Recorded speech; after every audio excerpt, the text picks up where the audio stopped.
Bueno, vamos a iniciar entonces, hermanos, la enseñanza número 21 de este libro de Santiago. Hoy iniciamos el capítulo 5 y vamos a dar lectura del verso 1 al 6 con el tema los ricos, su pecado y su juicio. Dice Santiago 5 del 1 al 6 lo siguiente: Vamos ahora, ricos, llorad y aullad por las miserias que os vendrán. Vuestras riquezas están podridas y vuestras ropas están comidas de polilla. Vuestro oro y plata están enmohecidos, y su moho testificará contra vosotros y devorará del todo vuestras carnes como fuego. Habéis acumulado tesoros para los días postreros.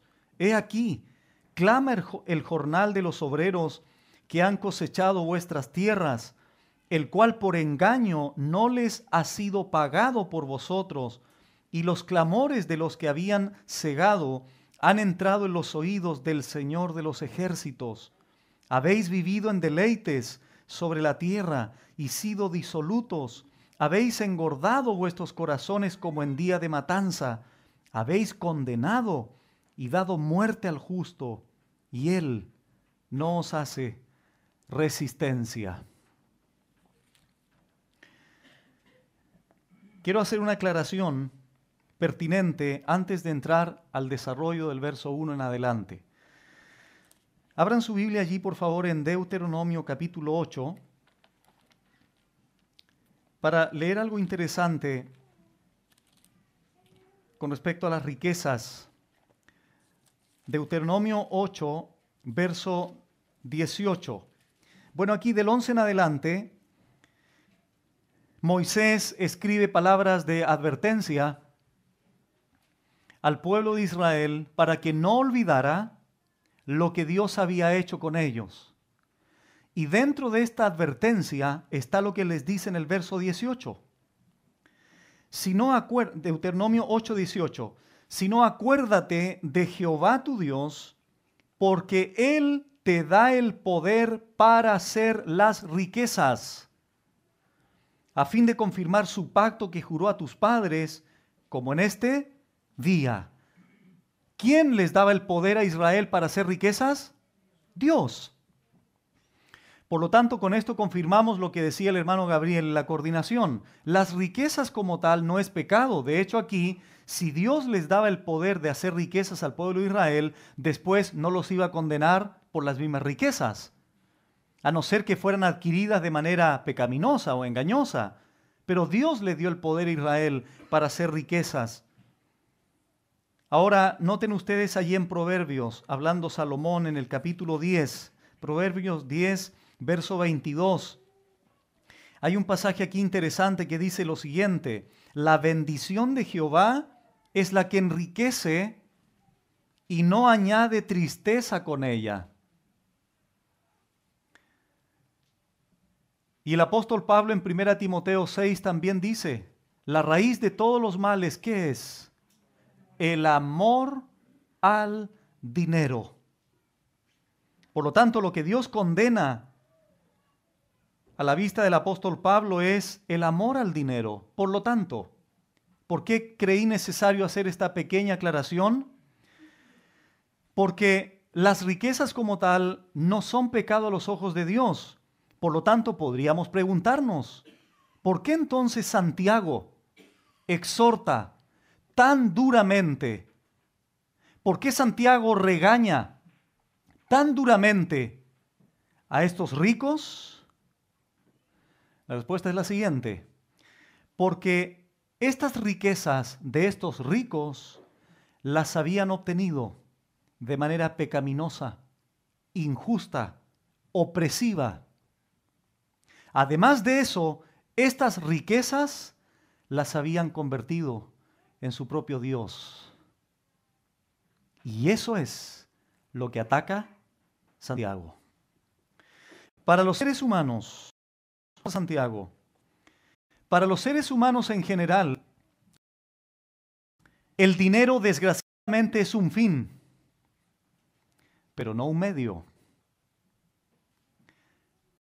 De tal manera que cuando uno observa la Biblia, nos damos cuenta que el dinero no es un fin. El dinero es un medio a través del cual Dios permite que en esta vida en la que estamos viviendo de manera diaria, nos podamos desarrollar, podamos sobrevivir, podamos alimentarnos, podamos vestirnos. Pero muchas veces en el contexto del mundo, del paganismo, se llegan a transar convicciones por amor al dinero, por obtener dinero. Se llega a mentir por obtener riquezas. Se llegan a alterar documentos por tener más dinero. Se llega a matar por tener algo de riqueza. Se engaña por tener más dinero, etcétera, etcétera. Y esto sucede porque obviamente el dinero nos trae poder. El dinero al ser humano lo coloca o lo ubica en una situación social importante, de buen trato. Entonces, obviamente, el dinero es atractivo desde esa óptica.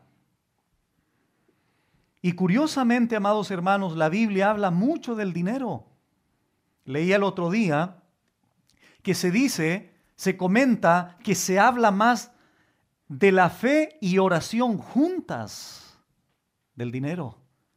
Inclusive el cielo y el infierno se trata de menor escala en comparación con el dinero en la Biblia. Podemos concluir lo siguiente entonces, y esto es muy importante, hermanos, muy, muy importante. El uso del dinero para un creyente nos muestra qué madurez tiene, cuánto ha crecido, cómo se ha desarrollado su fe. Dicho de otra forma, la administración del dinero que Dios me da refleja, manifiesta qué tanta madurez hemos alcanzado en el Señor. Qué tan hechos a la imagen del Señor estamos siendo cada día. En otras palabras, si hay una persona que le da mal uso al dinero, podemos deducir que hay una inmadurez, hay una irresponsabilidad y todavía no se ha alcanzado crecimiento en el Señor, con toda seguridad. Vamos a desarrollar dos puntos principales en esta tarde.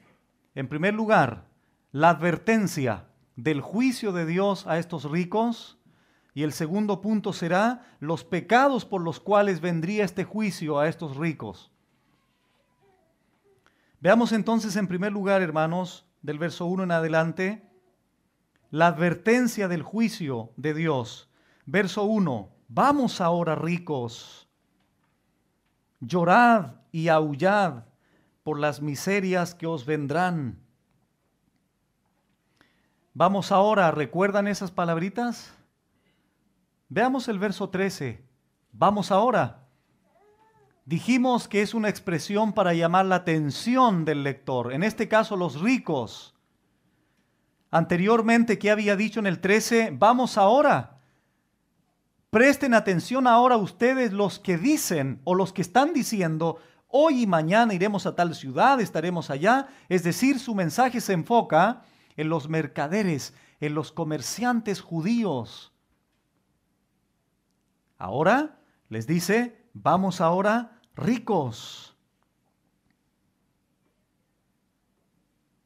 Lo curioso es el mensaje de advertencia que Santiago les hace. Vamos ahora ricos. Cualquiera podría esperar que Santiago les hubiese dicho, vamos ahora ricos, vengan aquí a la iglesia, me gustaría conocerlos. Me gustaría ser amigo de ustedes. Santiago les dice, van a llorar. Y no solo van a llorar, van a aullar.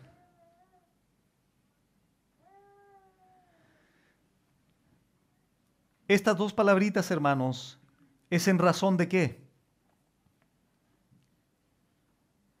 En razón de las miserias. que les van a venir. ¿Miserias? ¿Cómo miserias? ¿No somos ricos? ¿No tenemos una posición social? ¿Cómo que vamos a llorar? ¿Cómo que nos esperan miserias si tenemos las cuentas bancarias llenas? Si somos personas prósperas. No, espérense. Presten atención, ricos. Ustedes les espera un juicio, sufrimiento, por las miserias, por la tragedia que les espera.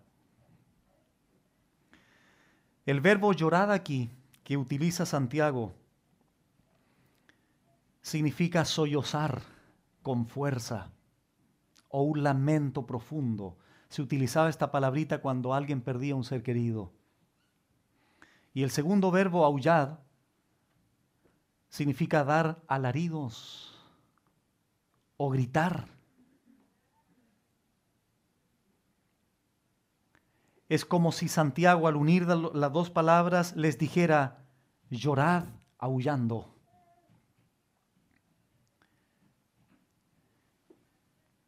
Este mismo verbo, hermanos, aullar, veámoslo por favor cómo lo usa el profeta Isaías en el capítulo 13 de Isaías.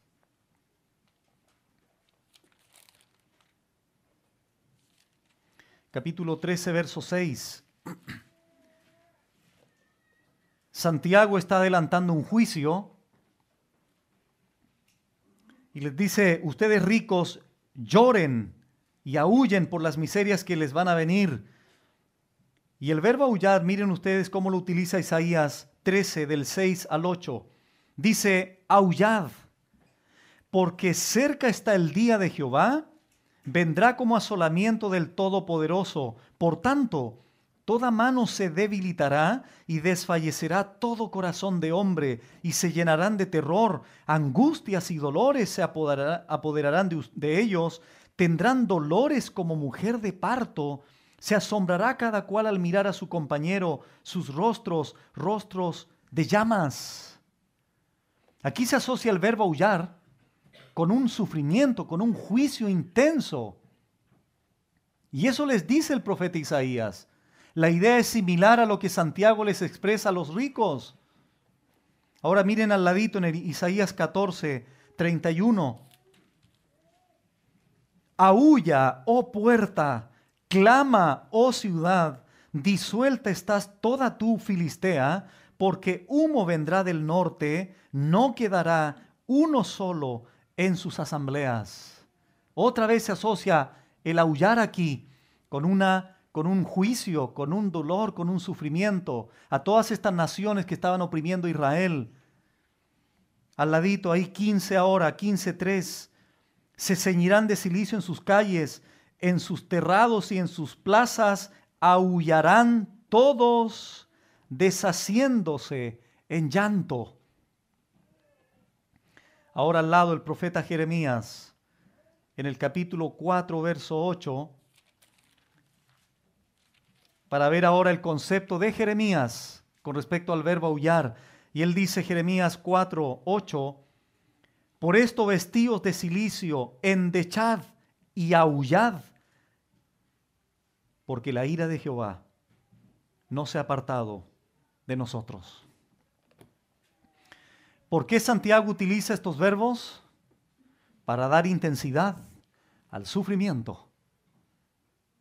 Para plasmar en este verbo la profundidad del juicio, del dolor, de la tragedia, del sufrimiento que van a experimentar estos ricos. ¿Por qué cosa? Por las miserias que les van a venir. Ahora veamos al médico Lucas, capítulo 6, para terminar esta idea. Lucas 6, verso 24. Lucas dice más: ay de vosotros ricos, porque ya tenéis vuestro consuelo. Ay de vosotros los que ahora estáis saciados, porque tendréis hambre. Ay de vosotros los que ahora reís, porque lamentaréis y lloraréis.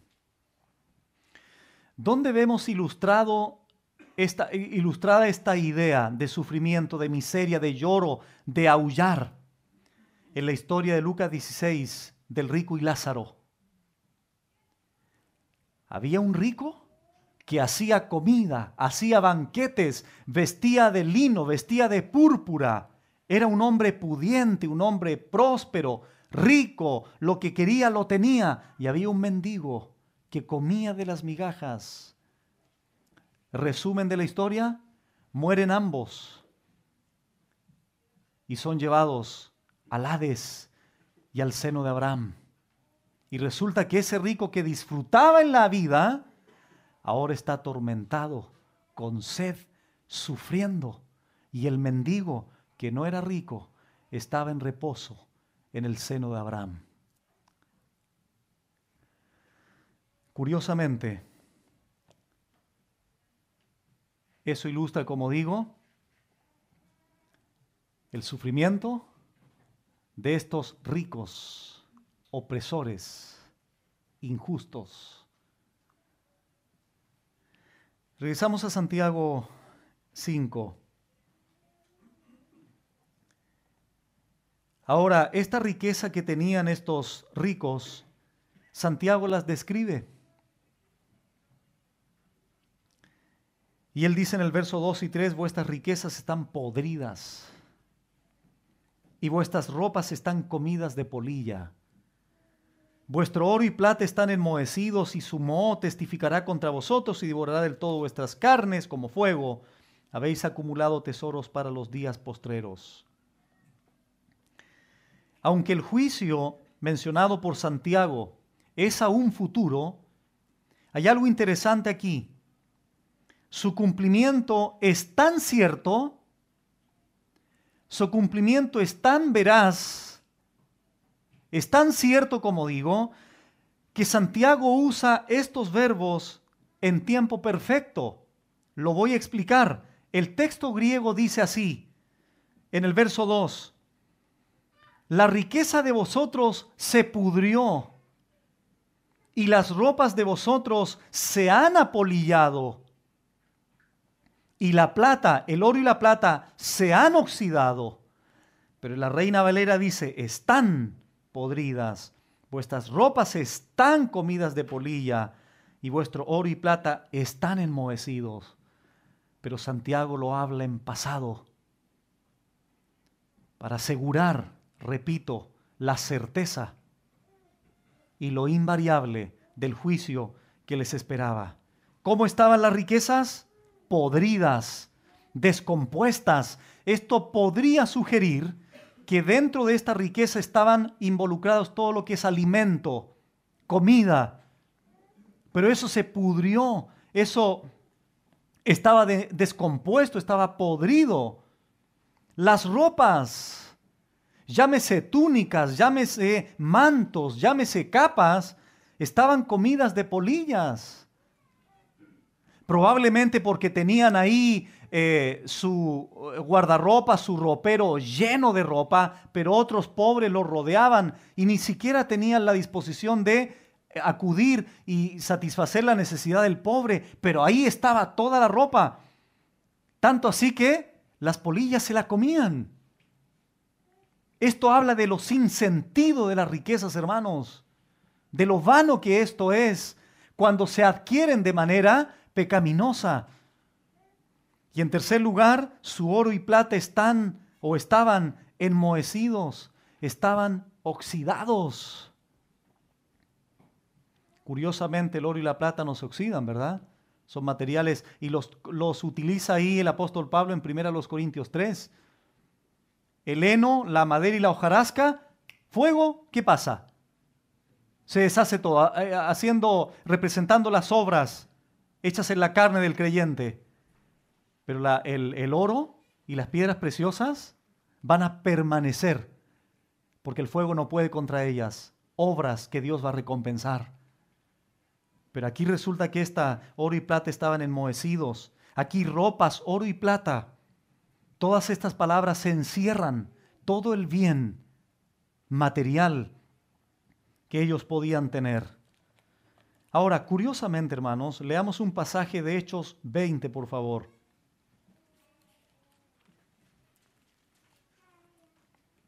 Estos ricos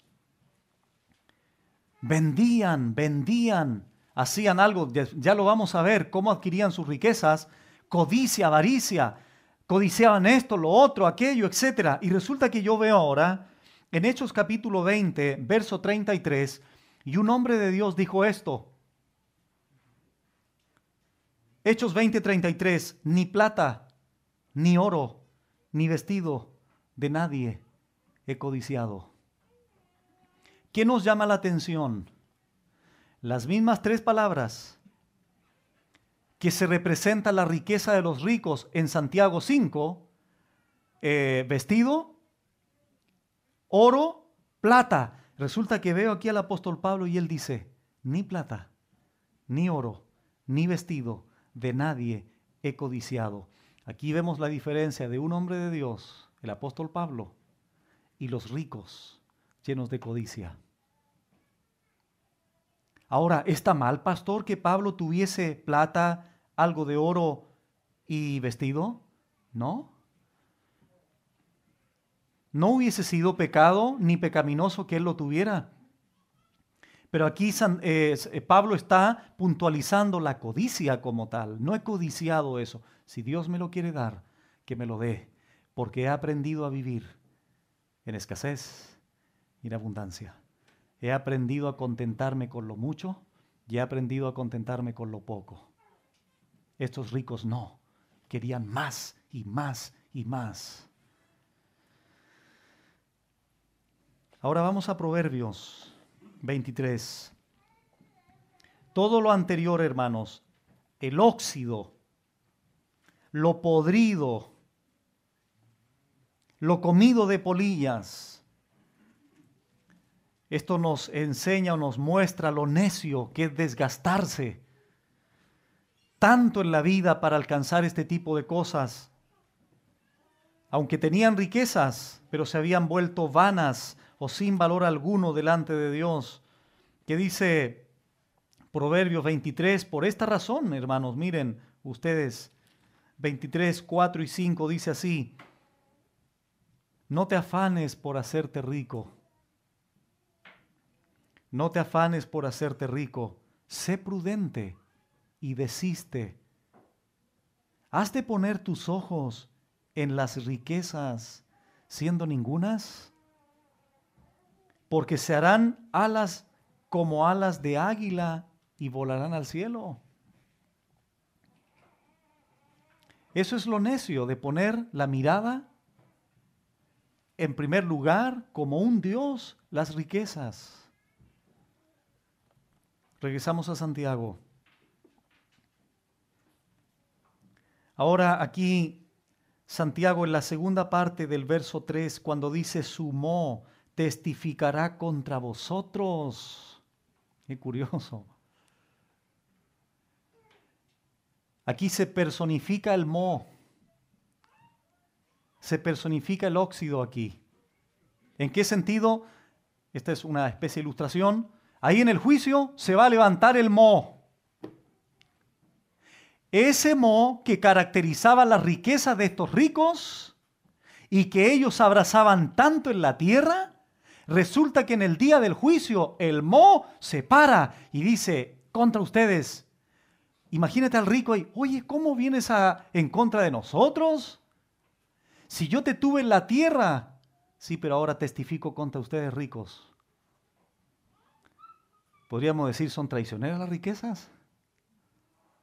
Por eso Santiago dice, sumó a testificar contra vosotros. ¿Dónde? En el juicio.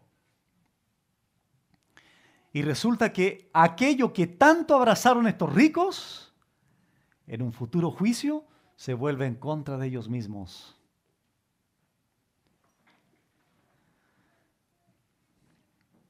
El profesor Hibbert comenta lo siguiente. Él dice, en lugar de usar su dinero para ayudar al pobre y al necesitado de su derredor, lo han acumulado con indiferencia para su propio goce futuro.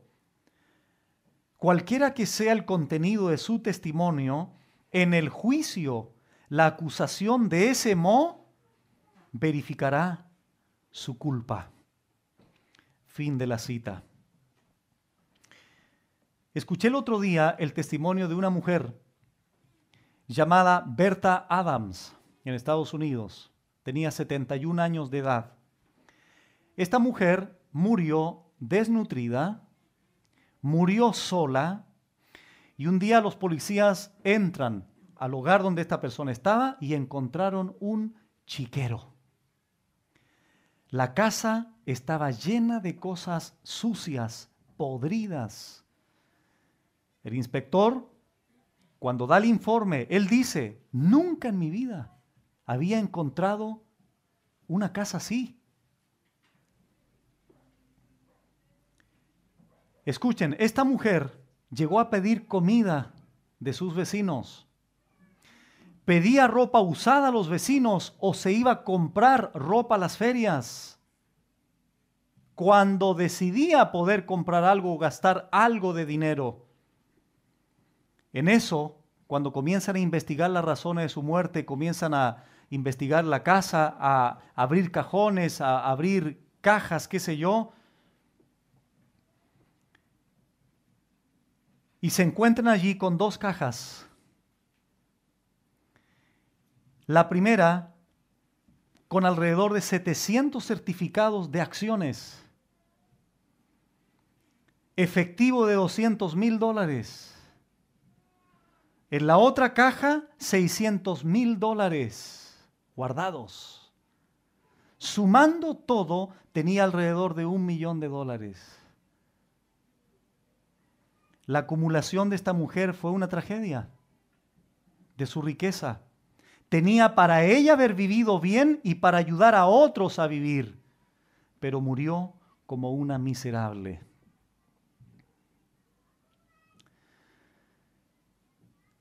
Por último, del verso 3, sigue Santiago diciendo: y devorará del todo vuestras carnes como fuego. Habéis acumulado tesoros para los días postreros. Habéis acumulado tesoros, habéis atesorado. Pero esos mismos tesoros, hermanos, serán los que devorarán sus carnes con fuego. Esto habla de la inutilidad de las riquezas. Una pregunta, hermanos: ¿de qué les sirvieron finalmente? Para nada, más que para ser juzgados. Ellos creían que acumulaban tesoros, pero lo que realmente estaban acumulando era ira para el día del juicio. Acompáñenme, hermanos, a Sofonías. Sofonías capítulo 1, verso 18. Estamos hablando de que ese Mo va a testificar contra ellos, los va a devorar del todo sus carnes, y habían acumulado tesoros para los días postreros. La pregunta es: ¿de qué les sirvieron las riquezas? Y resulta ser que Sofonías dice lo siguiente en el capítulo 1, verso 18: ni su plata, ni su oro podrá librarlos en el día de la ira de Jehová, pues toda la tierra será consumida con el fuego de su celo, porque ciertamente destrucción apresurada hará de todos los habitantes de la tierra. La primera parte del texto 18: ni su plata ni su oro podrá librarlos en el día de la ira. ¿Qué pasa aquí con el óxido de estas personas, de sus riquezas? Se van a levantar en el día del juicio para testificar contra ellos mismos. Eso va a provocar que sus carnes sean devoradas por el fuego. Pero ellos acumulaban y acumulaban más y más. A continuación, el segundo punto: los pecados por los cuales viene el juicio de Dios a estos ricos. El primer punto era la advertencia del juicio que sí o sí vendría a estos ricos. El segundo punto: los pecados por los cuales el juicio de Dios vendrá a estas personas. Verso 4. He aquí, clama el jornal de los obreros que han cosechado vuestras tierras, el cual por engaño no les ha sido pagado por vosotros, por los ricos, y los clamores de los que habían cegado han entrado en los oídos del Señor de los ejércitos. ¿Qué hacían estos ricos? ¿Cuál era el pecado de ellos? Dice el texto, retenían,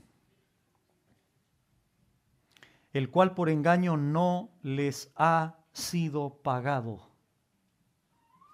Les retenían el salario o jornal a estos obreros, los explotaban. Claro, pero ellos se deleitaban, pero ellos tenían recursos, pero ellos tenían riquezas. Pero ¿qué hacían con sus siervos? Los explotaban. ¿Cuál es el problema de esto? Que estos ricos violaban explícitamente lo que decía la ley. Miren ustedes allí en Levítico, capítulo 19. Levítico 19,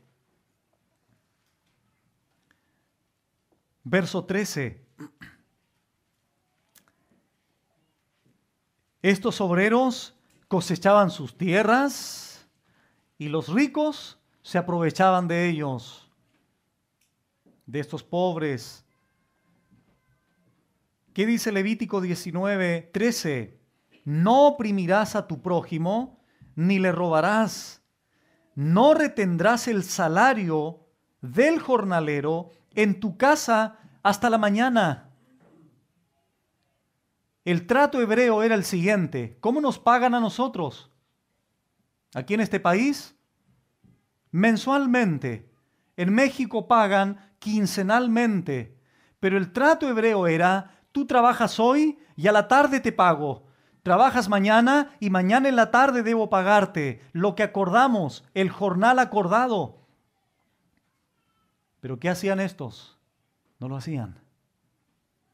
Es decir, si no te pagan en el día, no puedes comer en el día. O no puedes comer al otro día.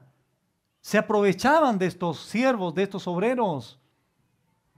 ¿Estamos entendiendo, hermanos, por qué Santiago ataca a los ricos? Deuteronomio, capítulo 24. Deuteronomio 24, 14 y 15. Dice así, no oprimirás al jornalero pobre y menesteroso, ya sea de tus hermanos o de los extranjeros que habitan en tu tierra dentro de tus ciudades. En su día le darás su jornal, en su día le darás su jornal, y no se pondrá el sol sin dárselo, pues es pobre y con él sustenta su vida, para que no clame contra ti a Jehová y sea en ti pecado. Como dije anteriormente, aquí hay una violación directa a estos aprovechadores, a estos explotadores. Por último, Jeremías 22. Jeremías 22, 13. Dice así, ay del que edifica su casa sin justicia y sus salas sin equidad, sirviéndose de su prójimo de balde y no dándole el salario de su trabajo. Regresamos a Santiago 5. Eso es lo que hacían estos ricos. Ahora el texto dice que clama el jornal. Esto es otra personificación. El jornal está diciendo a Dios, está clamando por estos pobres que no les pagan. El mismo jornal. De la misma forma, ¿se acuerdan ustedes en Génesis cuando la sangre de Abel clamaba por la muerte de él?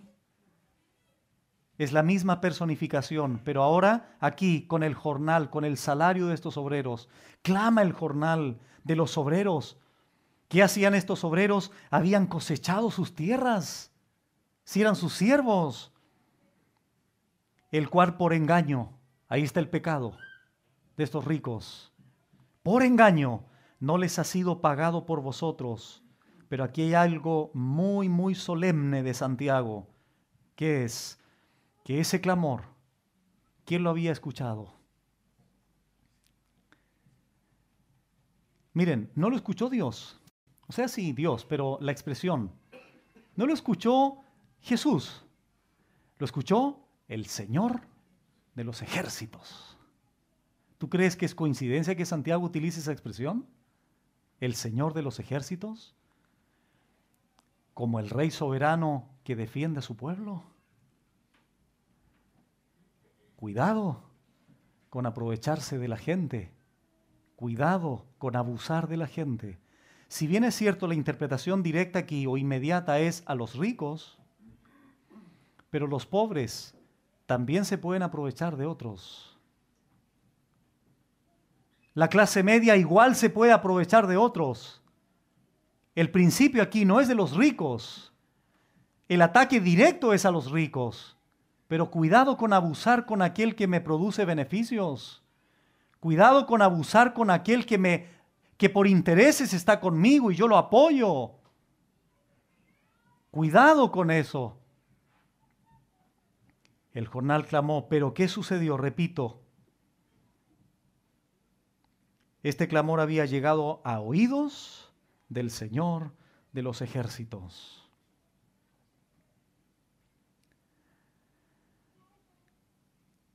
Lo ha escuchado, como dice un comentarista, el Señor de los ejércitos como el rey guerrero que está dispuesto a pelear por su pueblo. Hermanos, Dios está perfectamente consciente de los no defendidos, de los aprovechados. Dios sabe perfectamente quién lo hace y quién no lo hace. Y también en la Biblia hay un ay para aquellos. Miren ustedes ahí en 2 Tesalonicenses. 2 Tesalonicenses 1, 6.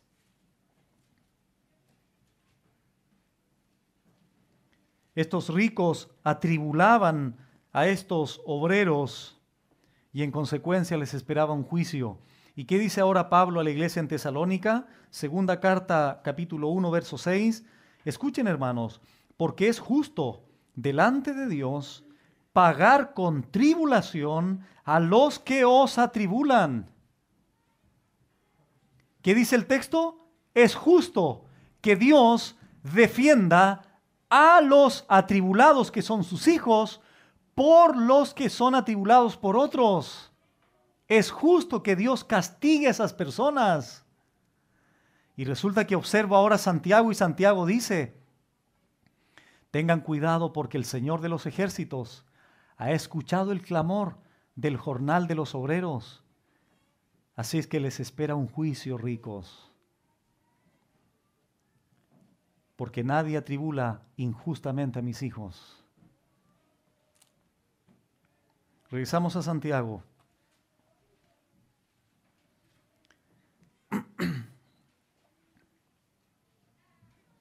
Dios o el Señor de los ejércitos, sin lugar a dudas, los iba a defender. Verso 5, mencionan otros pecados aquí Santiago. Habéis vivido en deleites sobre la tierra y sido disolutos. Habéis engordado vuestros corazones como en día de matanza. Habéis vivido en deleites sobre la tierra y sido disolutos. Mientras los obreros pobres sufriendo, mientras los obreros pobres no teniendo qué comer porque se les retenía el salario. ¿Y qué hacían estos ricos? Lo pasaban re bien. ¿En qué? En sus deleites. Y sido disolutos. Todas estas dos palabritas, deleite y sido disolutos, tiene la siguiente idea: entregarse totalmente al placer o hundirse por completo en el libertinaje. Pero a expensas ¿de quiénes? De los pobres, de los obreros que no tenían defensa alguna. Vivir voluptuosamente. Todo esto tiene que ver con lo que hacían estos ricos en cuanto a su pecado. Ahora escuchen, hermanos, alguien podría sostener, si yo tuviera tal riqueza, Si yo tuviera tal riqueza, haría esto, haría aquello, viajaría, estaría tranquilo, estaría reposado. ¿Se acuerdan de la parábola del rico insensato? Voy a engrandecer más mis graneros, voy a agrandarlos, mis graneros para tener más frutos, y voy a hacer esto, me voy a reposar, voy a comer, me voy a disfrutar, me voy a deleitar, me voy a ir para allá, voy a disfrutar. Necio, le dice el Señor, eres un insensato, esta noche te mueres. Lo que has acumulado, ¿de quién será?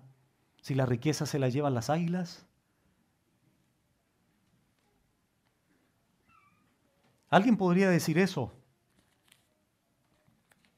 Consultémosle al hombre más rico de la Biblia. ¿Qué pensaba él de esto? Eclesiastés, capítulo 2.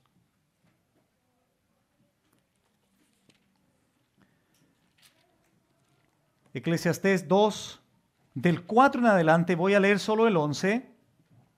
Salomón está diciendo lo siguiente. Busquen ahí mientras Eclesiastés 2. Salomón está diciendo lo siguiente. Engrandecí mis obras, edifiqué casas, me hice estanques de aguas, bosques tenía, compré árboles, tengo siervos, tengo siervas, tengo vacas, tengo ovejas, tengo plata, tengo oros, tengo cantores, tengo cantoras. Era un hombre riquísimo. Estoy aburrido. Contrataba la sinfónica y vengan a cantar, me siento mal esta tarde, vengan a subirme el ánimo. Hay una sinfónica completa. No, sigo aburrido. Me instalan aquí una pantalla 100 pulgadas, un cine aquí en mi casa. Estoy haciendo una caricatura de esto, pero con un propósito. Hijos, ¿están aburridos? Fantasylandia, tráiganme aquí, instalen todos los juegos. O sea, lo que se le ocurría a Salomón, él lo tenía. ¿Qué dijo él? Imagínate, yo digo aquí, él fue engrandecido, tuvo esto, aquello. Yo quiero ser como él, diría alguien. Yo quiero que Salomón sea mi padrastro. Quiero que me adopte Salomón. Mira lo que dijo Salomón, verso 11. Miré yo luego todas las obras que habían hecho mis manos y el trabajo que tomé para hacerlas. Y he aquí, número 1, todo era vanidad, hueco, sin propósito, vano, sin sentido. 2, aflicción de espíritu. ¿Tú crees que estas cosas te van a traer descanso? Número 3, y sin provecho, sin utilidad, sin beneficio debajo del sol. Todo era vanidad, la aflicción de espíritu y sin provecho debajo del sol. ¿Cómo es posible que alguien que tenga tanto pueda decir esto? Escuchen, no solo lo dijo Salomón. Escuchen lo siguiente. John Rockefeller, empresario muy exitoso del siglo XX, dijo lo siguiente: si tu única meta es ser rico, nunca lo conseguirás. Agrega, es equivocado asumir que los hombres con inmensas riquezas son siempre felices. Por último, él dice, he hecho millones, pero no me han traído felicidad alguna. El hombre más pobre que conozco es el que nada más tiene dinero.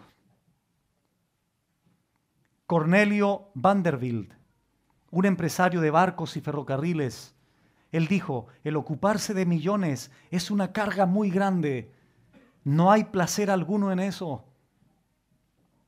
John Jacob Astor, un gran empresario de pieles de animales, él dice, me describo como el hombre más desdichado de la tierra.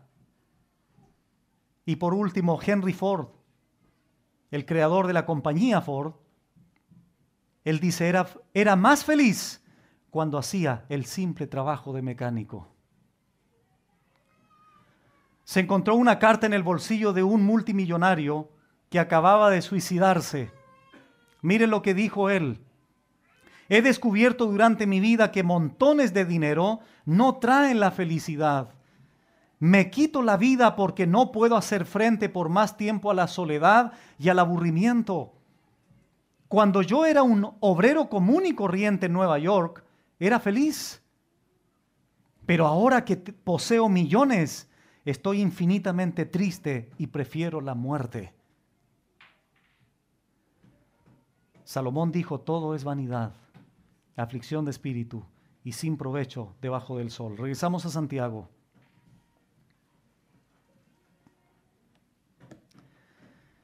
Estos habían vivido en deleites, habían sido disolutos, tenían muchas riquezas.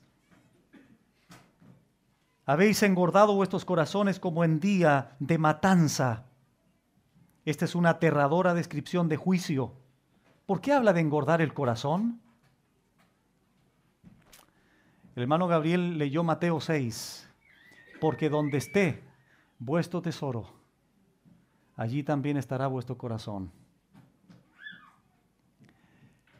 ¿Cuál era el tesoro en el corazón de estos hombres? Dinero, riquezas. Por eso se utiliza el corazón. Y ese corazón estaba siendo engordado, tal cual como se engordaban los animales. Pero ¿qué les esperaba a los animales engordados? Muerte, el matadero. Comenta Samuel Pérez Millos, como un animal que se alimenta insistentemente y con abundancia, llevando una vida fácil, para terminar en el matadero, así también terminará el rico. Fin de la cita. La Biblia entonces usa esta metáfora de matanza de animales para describir la realidad trágica del juicio que les espera. Por último, verso 6. Otro pecado más de estos ricos. Habéis condenado y dado muerte al justo, y él no os hace resistencia.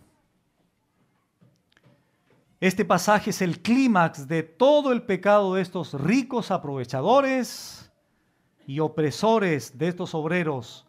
Dios ve la opresión y la injusticia como un crimen. No significa esto que les enterraban un cuchillo a los obreros, no que les quitaban la vida físicamente. Pero de manera simbólica, quitarle el sustento es quitarle la vida, ¿no? No podían alimentarse, no podían sobrevivir. Habéis condenado. Estos ricos usaban su dinero para influenciar los tribunales. Recordemos Santiago 2:6. Recordémoslo, por favor. Dice, pero vosotros habéis afrentado al pobre, dirigiéndose a los ricos. ¿No os oprimen los ricos? ¿Y no son ellos los mismos que os arrastran a los tribunales? ¿Y qué podían hacer los pobres obreros allí? Ante el poder, ante la fuerza económica de los ricos, ¿qué podía hacer un pobre indefenso? Nada. Dentro de esta condenación había influencia económica, había soborno. Y eso es lo que atacaba Santiago anteriormente. Ahí estaban los hermanos. Ahí viene un rico. Pase aquí, por aquí adelante, siéntese. Un sillón especial. Santiago les dice, oye, ¿por qué hacen eso?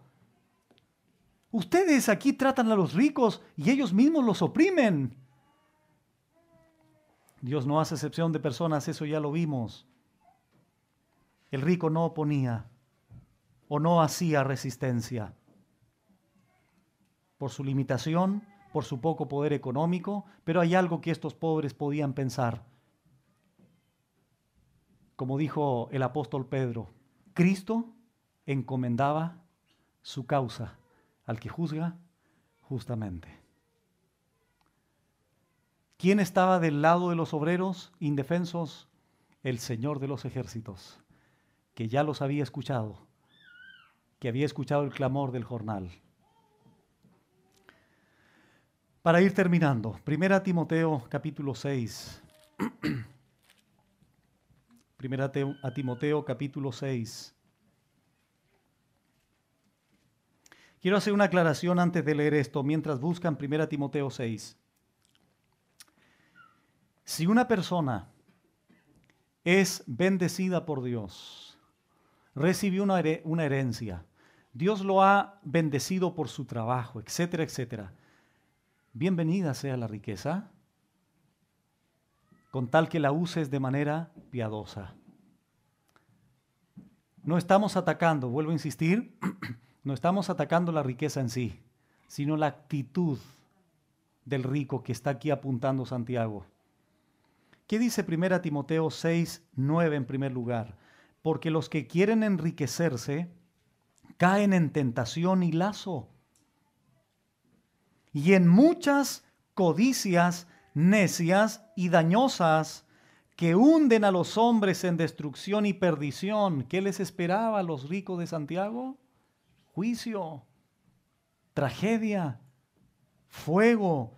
Verso 10, porque raíz de todos los males es el amor al dinero, el cual codiciando algunos se extraviaron de la fe y fueron traspasados de muchos dolores. ¿Qué dijo Salomón? Todo es vano, aflicción de espíritu y sin provecho debajo del sol. Verso 17. Aquí está lo que dije anteriormente. El consejo ahora para el que ya es rico, creyente. Dice la Biblia, a los ricos de este mundo manda que hagan votos de pobreza. No dice eso. A los ricos de este mundo manda que entreguen su dinero todo para que sean pobres, porque el pobre es bendecido por Dios. No. El consejo es el siguiente. A los ricos de este mundo manda, número 1, que no sean altivos. Es decir, si Dios te da riquezas, mantén la humildad. Mantén la humildad. No seas altivo. ¿Quién le dio el poder a Israel para hacer riquezas? Dios. No por su fuerza, no por su inteligencia. Primer libro de Crónicas 29, David en su oración dice, Señor, de lo recibido de tu mano nosotros te damos. No sean altivos, ni pongan la esperanza en las riquezas, porque Proverbios dijo, Salomón, porque son ningunas, porque van a volar como alas de águila, se van a llevar. ¿De quiénes van a ser? Por eso no pongan su esperanza en las riquezas, las cuales son inciertas. Sino, ahí está la contraparte, en el Dios vivo. En Él sí que tenemos que poner nuestra confianza, nuestra esperanza, que nos da, noten el verbo, todo don perfecto y buena dádiva viene ¿de dónde? De lo alto, del Padre de las luces, en el cual no hay mudanza ni sombra de variación, sino en el Dios vivo que nos da todas las cosas en abundancia para que subrayen ahí. No, es broma. Si no tienen lápiz, no subrayen. ¿Para qué? Para que las disfrutemos. Hay dos dones.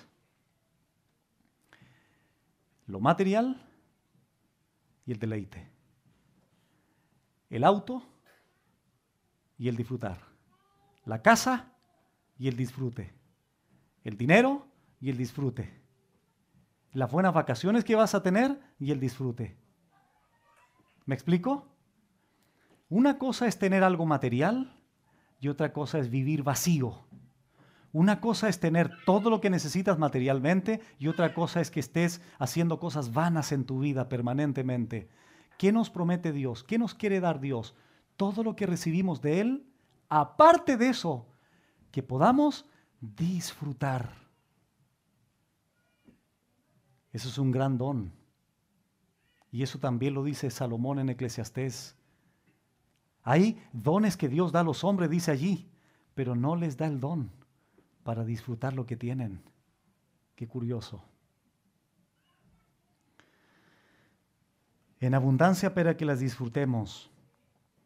Que hagan bien. Ahí está el otro consejo. Que sean ricos en buenas obras, dadivosos, generosos, atesorando para sí buen fundamento para lo porvenir, que echen mano de la vida eterna. Hermanos amados, para ir concluyendo, una pregunta reflexiva para cada uno de nosotros. ¿Qué quiere Dios? ¿Que tú hagas con el dinero que Él mismo te da? ¿Qué quiere Dios que hagas con él? Que lo guardes todo para ti y todo para mí, mío, mío, mío, mío, como esta mujer que murió miserablemente teniendo cajas fuertes llenas de dinero. La vida del hombre no consiste en la abundancia de los bienes que posee. Hermanos, aprendamos a usar bien los bienes materiales sin ser materialistas. Escuchen, si el hermano o la hermana deseara con la misma intensidad las cosas espirituales que como desea las cosas materiales, otra sería la realidad. Si muchas veces estamos dispuestos a trabajar más de la cuenta para tener más, ¿por qué no hacemos lo mismo dando más de nosotros al Señor? Acán cometió un pecado por avaricia, por dinero. ¿Se acuerdan cuando robó del anatema, Josué capítulo 7? Judas por 30 miserables piezas de plata. No por la plata en sí, no era convertido, le esperó el infierno. Ananías y Zafira, ¿se acuerdan? Oye, Zafira, mira, digamos que vendimos en 2 millones de pesos la heredad y lo habían vendido en 5. ¿Qué le sucedió? Dios los mató a los dos. Últimos 5 consejos voy a dar. Y los jóvenes que están aquí, que pronto ya van a comenzar a recibir un dinero y están proyectando su vida, es clave que ustedes escuchen lo siguiente. Si nos queremos librar, hermanos, de toda esta situación engañosa, avara del tema del dinero, si Dios nos permite en algún momento aumentar nuestros ingresos o que nos dé alguna riqueza, ten en cuenta lo siguiente. Número 1, tú nunca serás el dueño, sino solo el administrador de lo que Dios te da. Sí, pastor, si lo tengo claro. No, mentira. Y te lo voy a demostrar. Te lo voy a demostrar. Cuando yo soy un administrador y no me creo dueño, cuando una persona recibe cada día un dinero mensual, ese dinero tiene que distribuirlo como la Biblia manda. ¿Y qué manda la Biblia? Apartar ¿para quién? Para Él, para la obra. Obviamente, suplir las necesidades de mi hogar. Si tú no estás haciendo eso, ¿cómo me dices que lo sabes? Pero si estamos llevando a cabo la administración correcta y adecuada delante de Dios, entonces soy un administrador, no el dueño. Si no hago lo anterior, entonces yo soy el dueño y yo decido cómo se distribuye el dinero en el hogar. ¿Me explico, hermanos? Cuando yo doy el uso al dinero como Dios me manda, entonces soy un administrador. Si uso el dinero como si no uso el dinero como Dios me manda, entonces yo me creo el dueño. Porque yo soy el que determino cómo dar el uso al dinero. Nunca serás el dueño, jamás. Sino que simplemente somos administradores. Y dice primera los Corintios 4, que se demanda de los administradores que seamos, ¿qué? Fieles. Eso debes de entender. Nunca serás el dueño, sino solo el administrador de lo que Dios te da. Número 2, tú nunca disfrutarás verdaderamente lo que quieres tener si primero no vives profundamente agradecido de lo que tienes ahora. ¿Cuántas veces he escuchado gente quejándose de lo que tiene, pero quiere otras cosas futuras?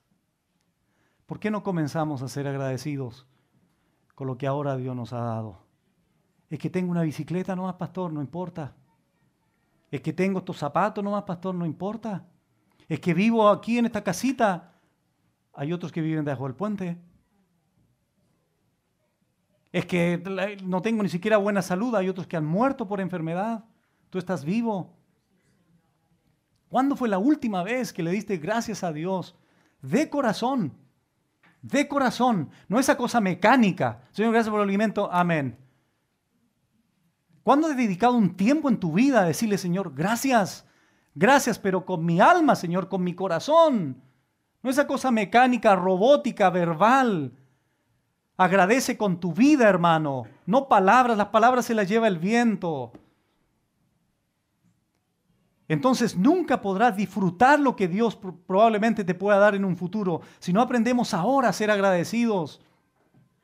Dice Pablo a la iglesia en Tesalónica, porque esta es la voluntad de Dios. ¿Cuál es? Dad gracias en todo, porque esta es la voluntad de Dios. Número 3, tú nunca debes gastar más de lo que ganas. Son ejemplos prácticos, hermanos, consejos prácticos. Sé prudente y gasta menos de lo que ganas. Hace un par de años, conversando con un hermano, me comenta su tragedia. Me dice, pastor, estoy endeudado con Pedro, Juan y Diego. Ahora, quiero hacer una aclaración. Hay deudas que son necesarias, pero hay otras que no. Entonces me empieza a contar la historia y al final me sale con esto. Ya habíamos entrado en confianza y me dice, bueno, pastor, ¿sabe qué? Le cuento lo siguiente. Me quiero ir a Fantasilandia con los hijos. Sí, ¿Y cuántos hijos tienes? 3. ¿Tú sabes cuánto te sale el pasaje para allá? Bueno, ¿y la entrada a Fantasilandia? ¿Me estás preguntando mi opinión? Estás mal, hermano. Estás mal. Mira, aquí en la esquina tienes columpios, anda con tu hijo y colúmpialo ahí. Amarra un cordel en el árbol de tu casa. Es que eso, pastor, no, pero vas a estar con tu conciencia limpia. Tú no puedes usar el dinero de tus hermanos para pasarlo bien. Primero, hazte cargo de tus deudas con tus hermanos y después ve si puedes hacer algo. Suena el teléfono y contesta, uy, estoy tan complicado con este teléfono, ya no me funciona. Me quiero comprar un celular, pastor. ¿Sí? ¿Qué celular quieres comprarte? Bueno, este último que salió, 300,000 pesos. Ahí ya yo le dije, oye, ¿estás bromeando, hermano? Mira, entiende algo, hermano. Le dije a él, ¿cómo tú puedes, hermano, cómo puedes hacer algo así, teniendo deudas con alguien, haciendo ese tipo de gastos innecesarios? Mantente ese ladrillo que tienes por un año, no importa. Pesado, los botones, no importa. Pero sales o limpias tu conciencia, estás tranquilo delante de Dios. ¿Sabes lo que significa amar al prójimo? Precisamente eso también. ¿Cuál es el consejo? Nunca debes gastar más de lo que ganas. Sé prudente y gasta menos de lo que ganas. Y así ves tú de repente situaciones. Hay que aprender a ser un administrador y la Biblia nos da consejos para eso. Número 4, tú nunca podrás solucionar imprevistos en tu vida si no ahorras, aunque sea un poquito.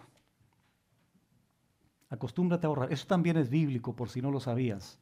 No solo para solucionar imprevistos de nuestra familia, de nosotros, sino también para poder ayudar a alguien en algún minuto. ¿O no es así, hermanos? ¿Acaso Dios no nos manda a suplir la necesidad de nuestros hermanos? Y cuando tenemos ahí unos ahorritos y viene un hermano necesitado, hermano, mira, necesito, quiero que por favor me solucione. Hermano, mira, ahí está. Te puedo ayudar, puedo solucionar tu problema. Entonces son consejos prácticos. No es nada del otro mundo. Pero son cosas tan prácticas y tan sabidas que ni siquiera se hacen. Por último, tú nunca dejarás de ser avaro si no das a la obra de Dios con generosidad y con alegría. Hazlo. Y no estamos cayendo en el tema de la prosperidad, ni que da la obra y Dios te va a cancelar las deudas, no estamos cayendo en eso. Estamos simplemente hablando lo que Dios nos dice en su palabra. Estos ricos, muchas personas están de acuerdo que no eran convertidos. Pero esta realidad servía para los hermanos a los cuales Santiago dedica su carta y hoy nos sirve a nosotros. Escuchemos al Señor, pongamos por obra sus consejos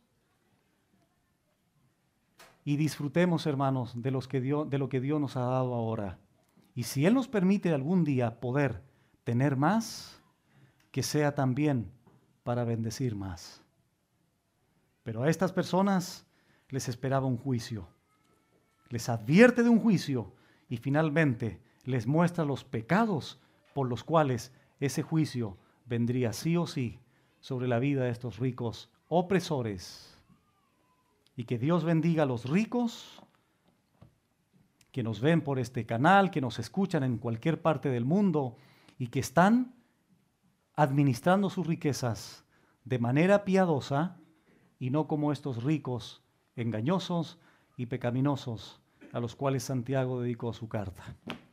Vamos a orar. Padre bueno, gracias por esta enseñanza. Gracias porque tú eres bueno, Señor. Siempre nos adviertes, nos ayudas, nos orientas, nos guías de cómo debemos hacer las cosas. Señor, líbranos de la avaricia, de la codicia. Señor, si nos has dado algo, que sea para tu gloria, como lo hemos hablado tantas veces. Si nos quieres dar más, que sea para honrar tu nombre, para propagar el evangelio de tu palabra.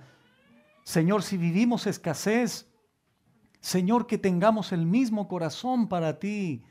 No dependamos de lo que tenemos o de lo que no tenemos, sino que nuestra esperanza esté en ti, nuestra confianza siempre esté en ti, Señor. Gracias te damos por lo que tenemos hoy. Te agradecemos, Señor, por lo que vestimos, por lo que comemos. Te agradecemos con todo nuestro corazón por donde vivimos. Señor, porque podemos calentarnos, Señor, en este invierno. Hay gente que muere de frío, hay gente que muere de hambre, hay gente que muere de sed. ¿Cómo no ser agradecido de ti, Señor? Si nos has dado algo, enséñanos, Señor, por favor. Te rogamos a usarlo de manera bíblica, de manera piadosa, de manera prudente delante de ti. Y líbranos, Señor, del pecado de estos ricos y del juicio que les esperaba a ellos. Nosotros también tendremos que dar cuenta delante de ti en el tribunal de Cristo. Y una de las cosas será precisamente qué uso le dimos al dinero. Señor, gracias por esta enseñanza y continúa, Señor, trabajando en nuestro interior, obrando en nuestro corazón, en nuestra mente, a través de todas estas enseñanzas. A ti sea la gloria, Señor, en Cristo Jesús. Amén.